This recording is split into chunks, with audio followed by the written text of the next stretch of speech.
You're listening to the Angry Marks Podcast Network.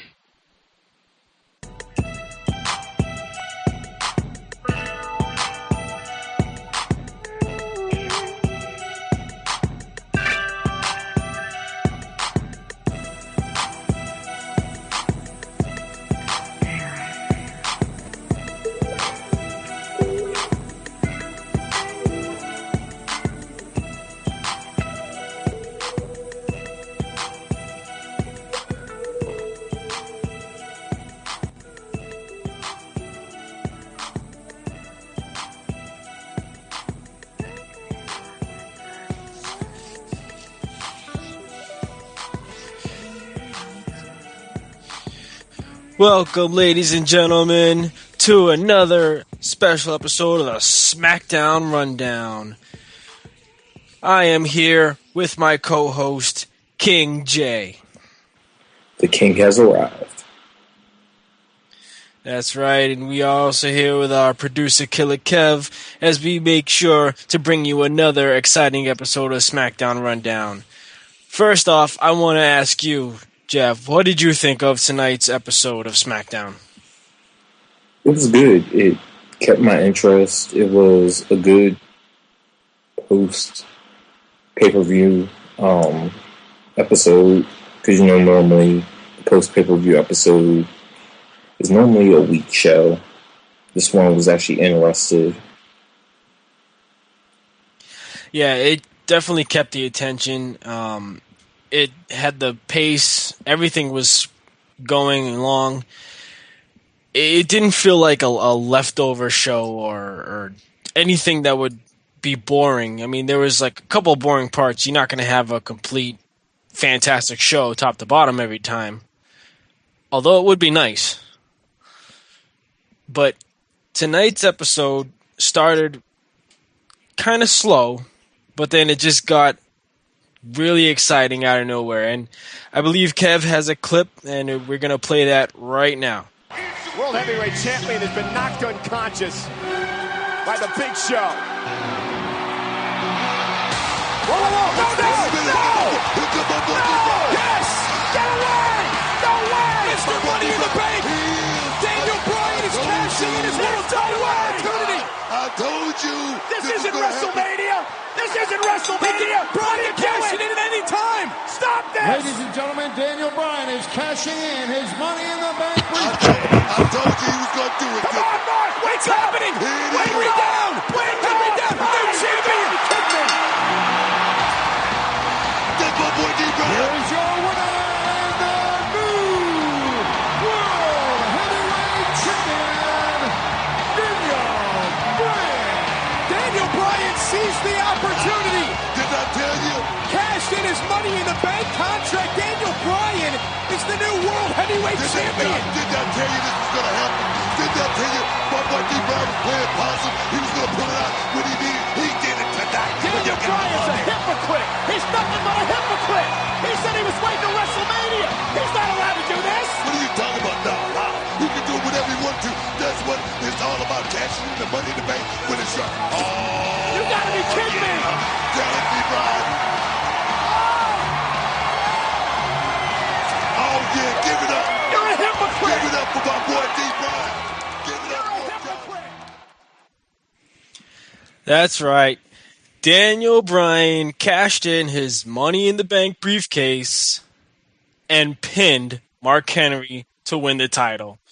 Now, when that happened, Jeff, what was going through your mind? I was like, this is something really cool.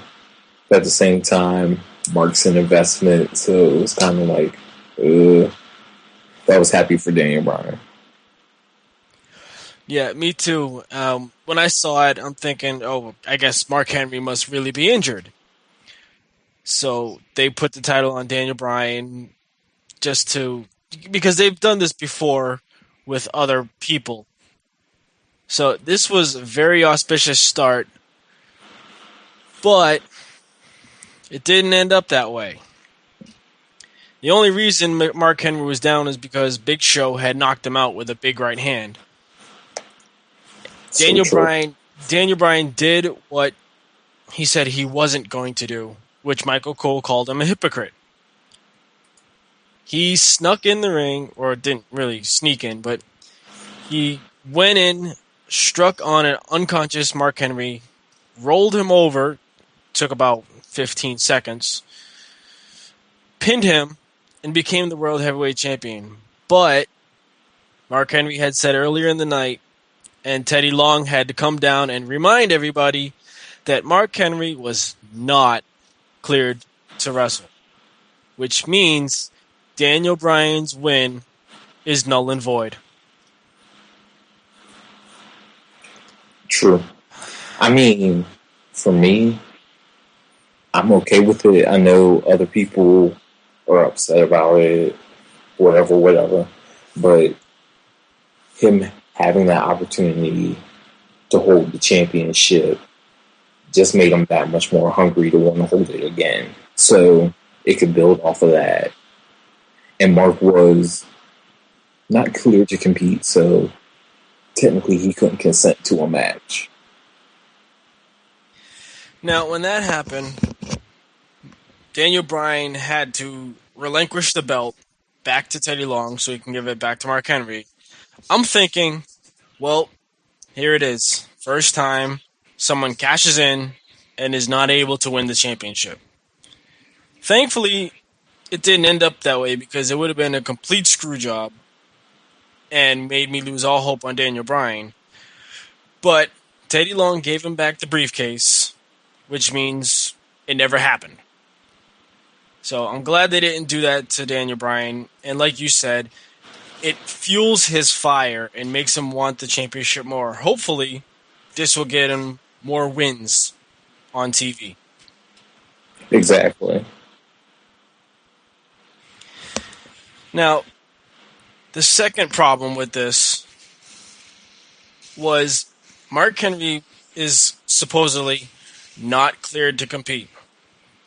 So why is Teddy Long making a match for next week? Is he only not cleared for a week?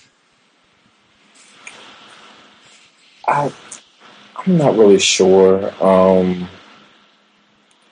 It probably ties into the whole thing. Like, you have to get checked out each week before you go out there and compete. Probably one of those things, but you would think if his foot is actually injured, he still can't compete. So it's like kind of one of those things.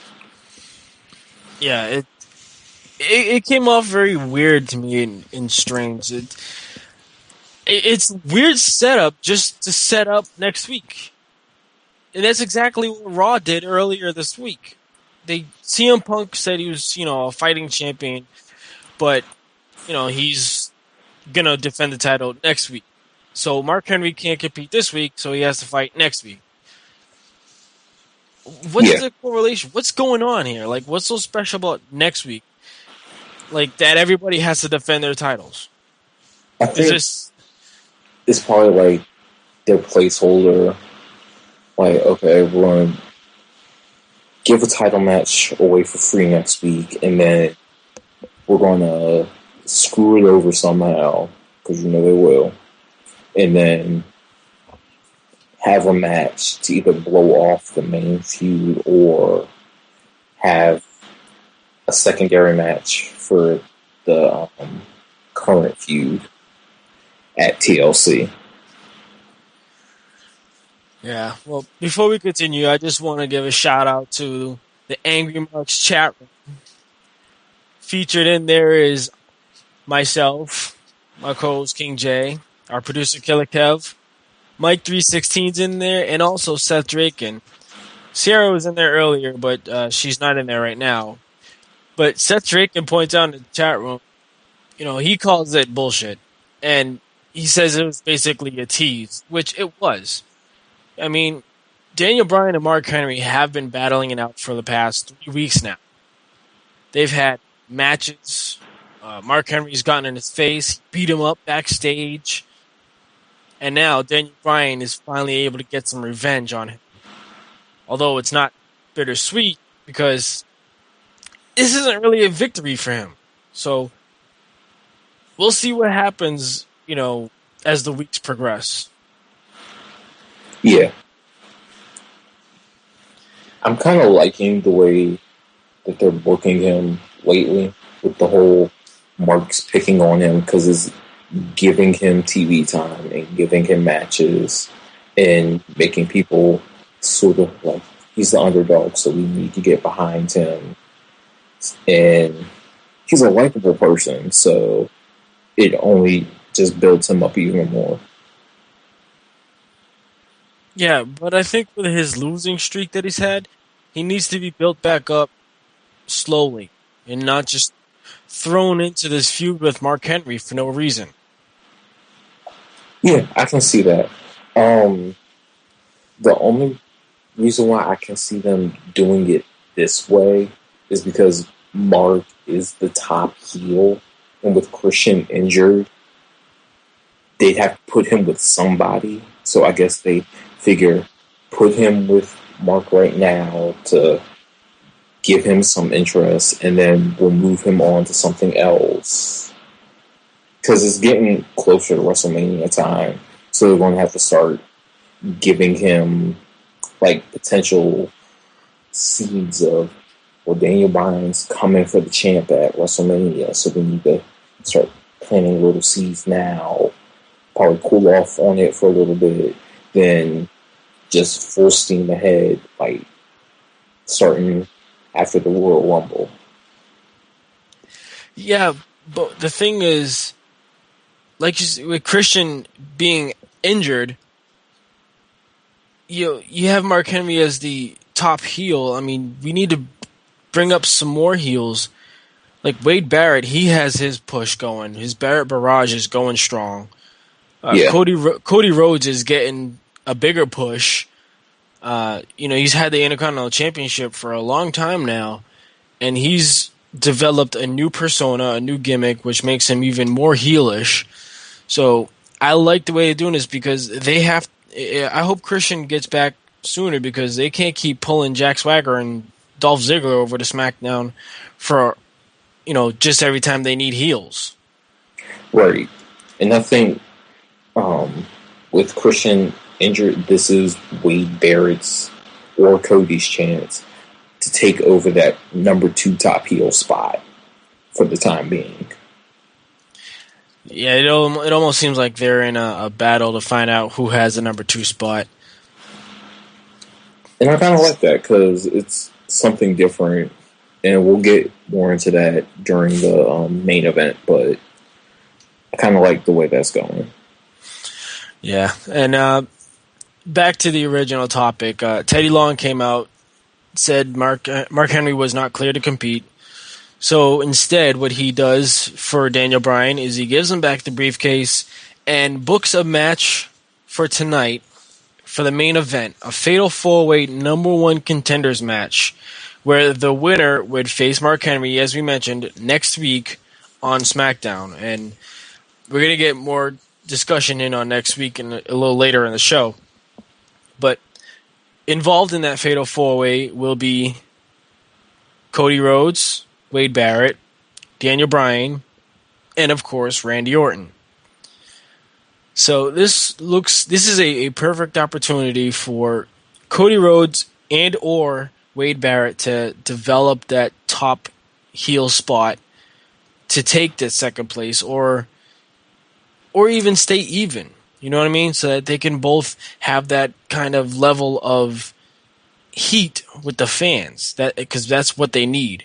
And this also gives Daniel Bryan a chance to showcase his talent because, as if I recall, other than the match with Mark Henry a couple of weeks ago, he's in the main event again for probably the second time in ever he's been on SmackDown. So we all know Randy Orton's status. Yeah, that's not going to change. Right, but for the other 3, this is a big opportunity for them to showcase their main event level talent. And I like this match. Yes. The rest of SmackDown, because we're going to get to that later on, the rest of SmackDown was really kind of... It didn't suck, but I had no care towards it. The only thing I want to mention is, besides a tag team match, was a Divas tag match, AJ and Caitlyn versus Beth Phoenix and Natalya, and basically a rematch from last week. And I think this was worse than last week. And the whole Caitlyn being disappointed with AJ thing is going on again this week. And yet, Beth and Natalya is still jobbing out the other girls and wanting to make them cry. This is all so annoying, and I can't stand this. I almost would rather watch the knockouts in TNA. My thing is why is okay? I have a couple things. The Chick Busters, AJ and Caitlyn, they're BFFs. They started that back on NXT season whatever, and they always got along and everything. And at one point, it was Caitlyn always losing matches. When they had tag team matches, it was always Caitlyn getting things before the whole Divas of Doom thing. Now that there's Divas of Doom, Divas of Salvation, AJ's the one who's always losing. And Caitlyn's getting disappointed in her. It's like, AJ can work circles around you, so you need to chill. I actually would rather see AJ wrestle. True. And the other thing is, it's like, Caitlyn, she's getting the crap beat out of her, but you're just standing on the apron not doing anything. Yeah, but if it was any other girls teaming up, the other girl would be in the ring trying to help her partner. So you can't blame her too much. And the fact that they keep like slightly planting the seeds that Caitlyn could possibly join the Divas of Doom, I think it would be good for her, but at the same time, they're missing the boat on the opportunity to build up Tamina, who has improved so much, and not only that, she has history with Natalya, so that could only help propel her. I think they're missing the boat on that. And then third, the cry thing is played out. It was played out a long time ago. It's really played out at this point. Yeah, it's getting overboard, and I don't have any more comments on it because that's how annoying it was. It still is. Yeah. But the one thing I will say, Alicia Fox, you look, damn. Yeah, that really made no sense. Alicia Fox is out in heels and a dress, sitting on commentary. Natalya and Beth Phoenix pick on AJ. Alicia gets in the ring, and they back off. They're afraid of her. I don't get it. They should have just jumped her right then and there. If they're that evil, if they're pin-up strong. Yeah, that confused me. I'm like, Alicia's in a dress and some heels, and you guys are in your ring gear. You just pretty much won in 15 seconds, and you're going to back down from her. It doesn't balance out. Yeah, it just came off really wrong. Alicia Fox had a funny comment, though. She says Beth Phoenix has more muscles than Mason Ryan. She always comes up with like random one-liners, and that was actually a good one. The one thing I will say about Alicia Fox's like push that she's been having lately, teaming up with Kelly and Eve, is they're letting her keep part of her heel personality where she says like little sassy comments after the fact, and I like that because she's not just a one-dimensional face. Yeah, like the others. Yeah. Well, we had a very good tag team match. Dolph Ziggler and Jack Swagger teamed up with new theme song, facing Sheamus and Zack Ryder. wow, this match was awesome. I really enjoyed this match. The crowd was behind them 100%, and that made it more enjoyable. Definitely. And I also think that even though Vicky is a huge heat magnet, Dolph's new personality and his combination with Jack, who's another cocky young heel, that they're kind of finding their niches working with her, which is a good thing. I like the way this match played out. I mean, Zack Ryder had a hot tag, but then he was getting beat up. So Sheamus got the hot tag. And he didn't even last that long in the ring because Zack had the blind tagged himself in. Sheamus takes care of Swagger with the brogue kick. And Zack hits the Rough Rider on Ziggler, pinning him once again. Yeah, when are they going to give him another title match? Just so the whole... I have 15,000 million Twitter people signing my petition or whatever. Just give him a damn title match. Yeah, we're all screaming for it at this point. Well, Heath Slater came back. If anybody cares. I'm sure he has 3 fans out there.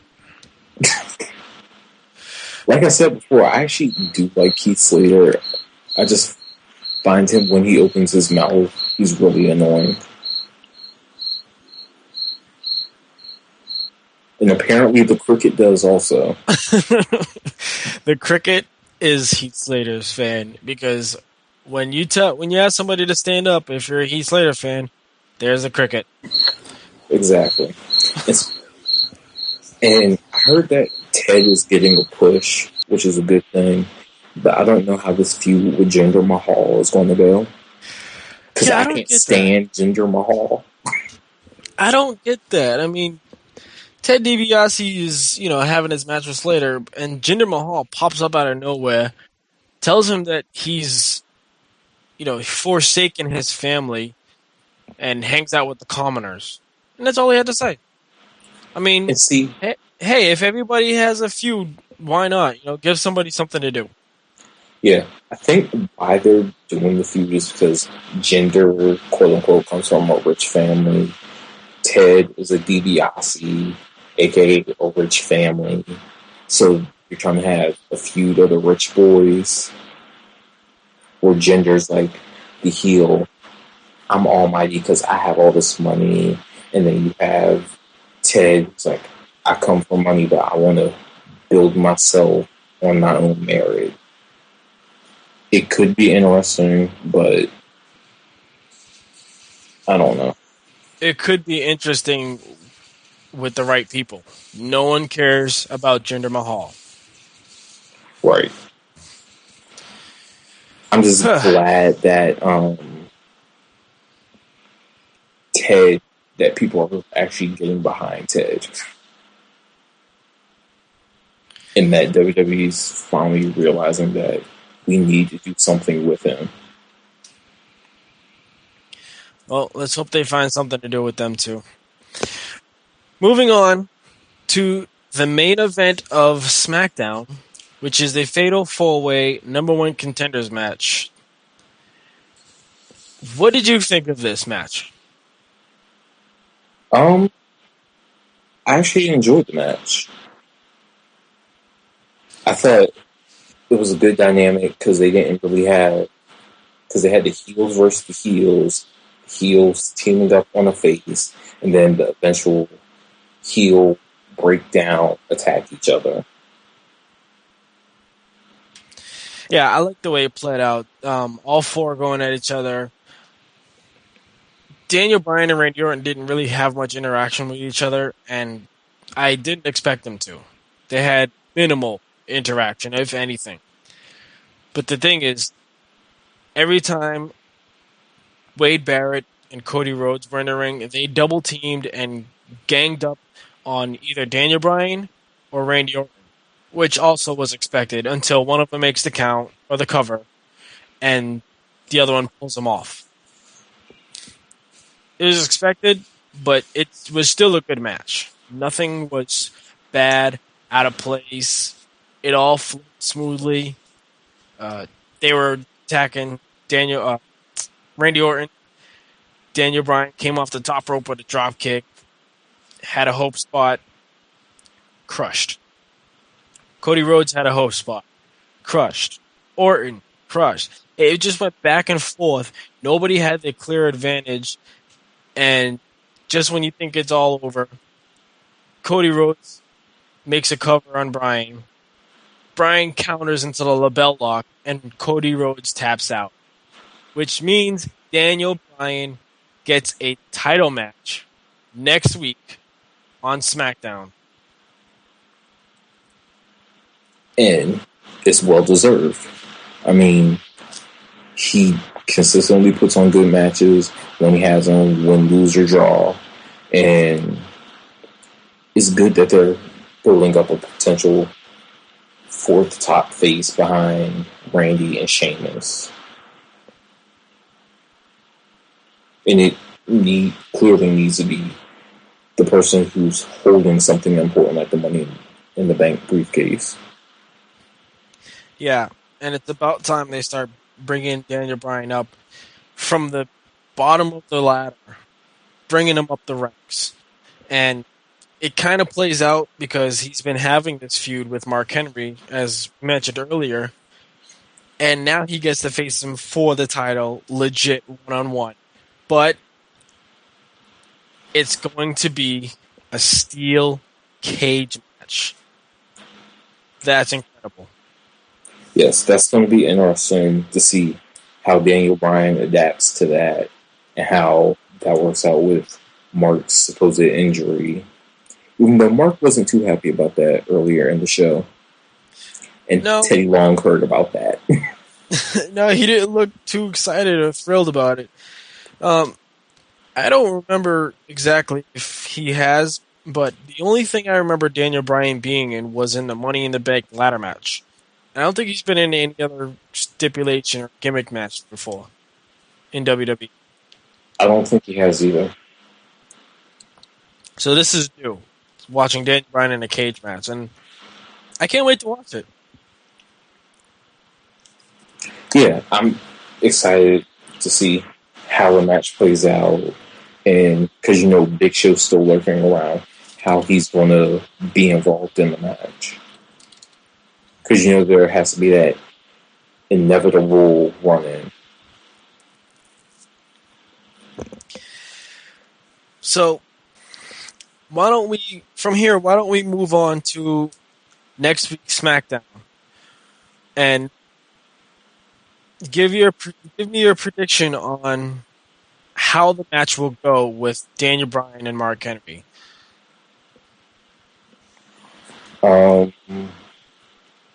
I think Mark will probably dominate most of the match. Then Daniel Bryan will probably go after his knee, put him down, start kicking the crap out of him. Do you know if the match is going to be you have to escape or wait? It probably will be. So he'll probably try and climb out of the cage a couple times. Mark will throw him back in. Probably World's Strongest Slam. Big Show comes out, gets involved. They'll probably do some screwy. There has to be a disqualification. And then they'll have a triple threat at the pay-per-view probably. That's my worst case scenario booking. I don't know. I Mark Henry's. I think he's going to win. But Daniel Bryan, I can imagine seeing him do a missile dropkick from the top of the cage or something like that. There will be a spot where Daniel Bryan maybe does a crossbody and Mark Henry catches him. There's going to be some high spot, and I really can't predict what it would be, but I would love to see one. And Oh yeah, definitely. and hopefully this will like propel Daniel Bryan's star status. He has no choice but to go up. I mean, WWE, they might not realize what exactly they have with him, but they realize there's something about him that people like, so they need to keep it going. Yeah. Seth Drake in the Angry Marks chat also has a prediction. He says that WWE should just have Daniel Bryan win in the steel cage and maybe have him give up the briefcase so the winner of the TLC match can have it. I don't think WWE will give Bryan the title. I just don't see it. Maybe at WrestleMania, but not on SmackDown. We almost had it this week, but that didn't happen either. I think this week was just a teaser. I don't think WWE would be ready to pull a trigger like that this close to the end of the year. Oh, it was definitely a tease. That's exactly what it was, because they wanted you to just get out of your seat, pop, and mark out for that moment. I mean, at least they gave him about 5 minutes of celebration and not right away. So they did give him that little preview of what he could be looking at in the near future. Right. And I mean, like I said earlier, it just makes him more hungry to want to get that belt and have that moment again. Because I've heard so many former champions say it before, the first time you hold that belt after you won it, you never want to lose the belt, and once you lose it and get it again, you want to feel that feeling one more time. So he's felt it once. He's going to want to feel it again, and he knows what he has to do to get it. So that's a good point, but the problem with that logic is, why hasn't Dolph Ziggler felt that same kind of drive when he supposedly was the world champion for about 8 minutes? True. I would have loved to see that kind of drive yet again, because they're claiming in the history books that he is a former world champion. So if they're going to go by that logic, I want to see that same fire. You know, it just doesn't seem like wrestlers these days have the drive to be champion. It doesn't seem like they're conveying that to the audience, that, hey, I'm here for the title. And I mean, that's one of the things that I appreciate Taz for on commentary, because he always pointed out, if you're not in this business to be in the WWE, you shouldn't be in this business I botched that one. So if you're not in this business to be a champion, you shouldn't be doing this at all. Exactly. And I think, I actually watched Luke Gallows' shoot interview last night, and he even said that. He's like, if you don't want to be a world heavyweight champion or a WWE champion, then you need to get the hell out of this business. He's like, one day, that's where I plan to be. It didn't happen this last run with WWE, but one day I will be the world champion, because that's how hungry I am. Right, and I want to see that same kind of hunger and drive from everybody else, because, these days it's all about entertaining the fans and the kids, but, I mean, do something for yourself, too. I mean, show that you want to be a champion. At least make your character want the belt, even if you just want to entertain the fans. At least say, oh, Mike, throw a suggestion out to the creative board. Say, oh, can I have my character, want the title? It doesn't seem like nobody cares anymore, except for a few people. And see, another thing I think that is the way you're booked. And I think Dolph Ziggler is one of those people who wants to be a perfectionist, wants to have 5-star matches all the time, and that's fine and good. But at the same time, you need to do it to the point where the people who are booking things in upper management know that this person is the future of this business. So we need to prepare him or her to be able to reach that gold one day down the line. Exactly. Well, I think that's all we can really talk about for SmackDown earlier and next week's show. One thing we haven't mentioned is next week's SmackDown will be live Tuesday night at 8 p.m. Eastern. We will be hosting a special edition of the SmackDown RunDown after that at 10 p.m. soon as the show ends. So we will be here Tuesday night. So don't forget, SmackDown's live next week, and we will be providing a live commentary after. So You're listening right now, we're going to take a quick commercial break, and then we will be right back.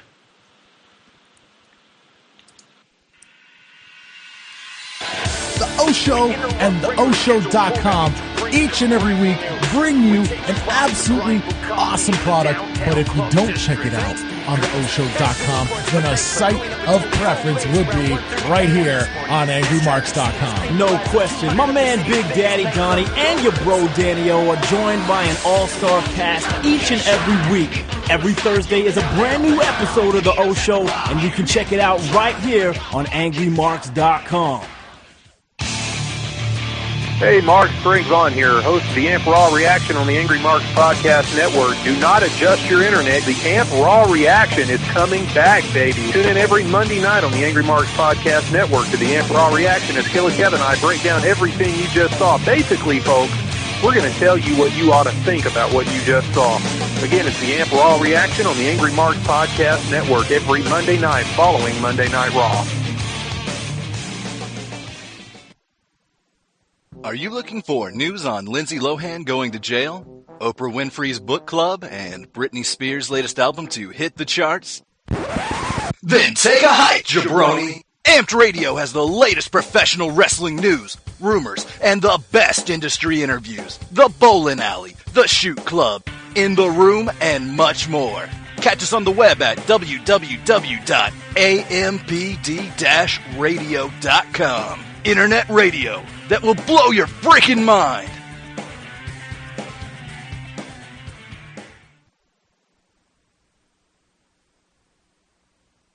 Podcast Network.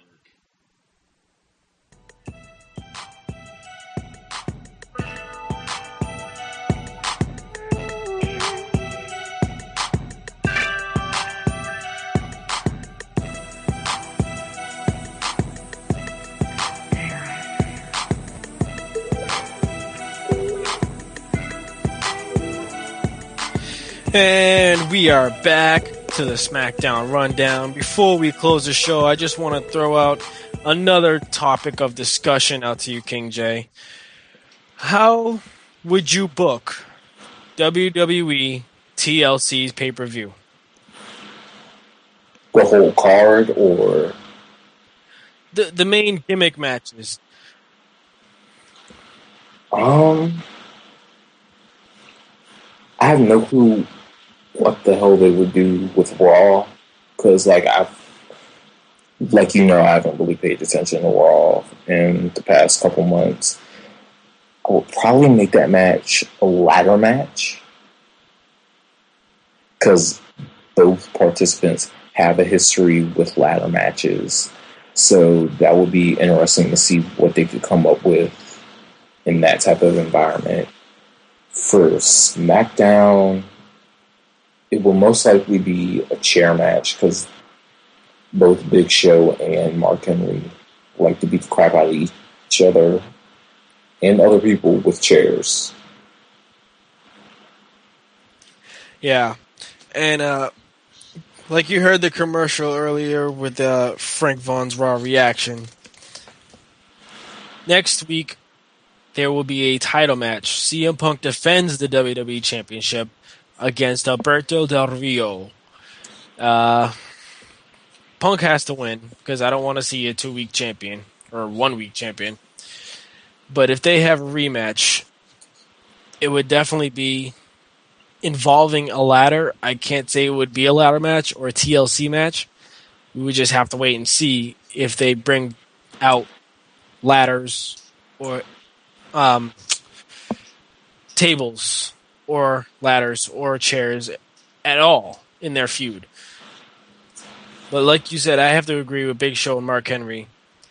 I expect Mark Henry to win the title match next week and go on to face Big Show at TLC because Big Show awaits the winner of next week's match. Definitely. So I think it'll be a chair match because they've taken each other out with chairs. Each. I mean, Mark Henry did it to Big Show first. Big Show did it to Mark Henry last week. It's got to be a chair match. It has to be a chair match, and I think this match at TLC will be the be-all, end-all of this feud. It has to be. Especially after TLC going into the Royal Rumble. It has to be the end. And then that could pick up on the end of TLC can pick up on Mark Henry's next opponent. Well, you got to think, usually during the Royal Rumble pay-per-view, the title matches mean shit. They don't do anything. You hardly ever see a new champion at Royal Rumble. True. That's why I think Kane coming back, that'll be his next opponent because that's the next person on his list of Hall of Fame victims who should be about to come back, as we saw the promos. So I think having him with Kane for probably after TLC up until the Rumble be long enough for that, and then find him a serious competitor leading up until WrestleMania. I agree. I believe that's how it should play out too, because it makes the most sense. Now, as for the other two matches, I really can't predict at this point who would be involved. Like a tables match, it would have to be. I would put Wade Barrett and Randy Orton in a tables match. I could see that. But then also, go ahead. Well, I was just going to add, if you think about it, they both can, do a gimmick, but if the Barrett barrage continues, he could throw Orton in the table with the Wasteland. Yeah, and that would be a very good spot too, probably. But then also, keep in mind, WWE is thinking about doing another gimmick match with the Divas this year. Because they got such rave reviews from last year, so they want to do another one this year. Please, I don't even remember last year. The table match with Lay Cool versus Natty and Beth. Oh, yeah, that.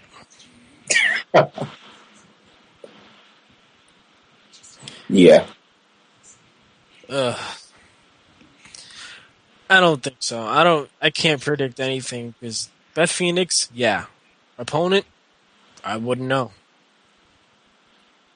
Because there's so many random factors that know what could be their next opponents. So I don't know. Well, for the last gimmick match, that's a tough one. If Punk and Del Rio are in a ladder match, that's a tough. I would actually put Del Rio and Punk in a TLC match, and then for the standard ladder match, I don't know, say Air Boom versus Swagger and Ziggler. I could see that because Evan comes back in the middle of next week, so. Even though I would rather it be Ziggler versus Ryder in a ladder match. That would be interesting. You know, I'm picturing it right now. They're both on top of the ladder, and Zack Ryder hops over the top to hit Rough Rider on Ziggler. That would be an awesome spot. I could see that happening. I don't know. Time will tell. 4 weeks later. Yeah, because it's so hard to book a pay-per-view when you only know 2 matches are pretty much definitely happening. Yeah, and then everything else is up in the air. Right. Technically, there's only half of a match scheduled at TLC. And that's Big Show versus whoever. Right. And then also, I heard that the Kevin Nash Triple H match is supposed to be happening. Oh, God, that. And I don't want to see the two of them wrestle each other, because the last time was not good. Well, if they're definitely having a match, then they might be in one of the gimmicks. Maybe the table. I don't know. They don't need a gimmick match, really. Maybe with the sledgehammer, but that's the last gimmick match that they had was abysmal. And actually ordered that pay-per-view. I don't know. We'll have to wait and see in the weeks to come. So I think that's going to do it for the SmackDown Rundown. Do you have anything you want to say before we close out the show? Not really. Just like I said before, if anyone has any feedback they want to give us, let us know. Always. We accept feedback. We want to hear what you think of our show.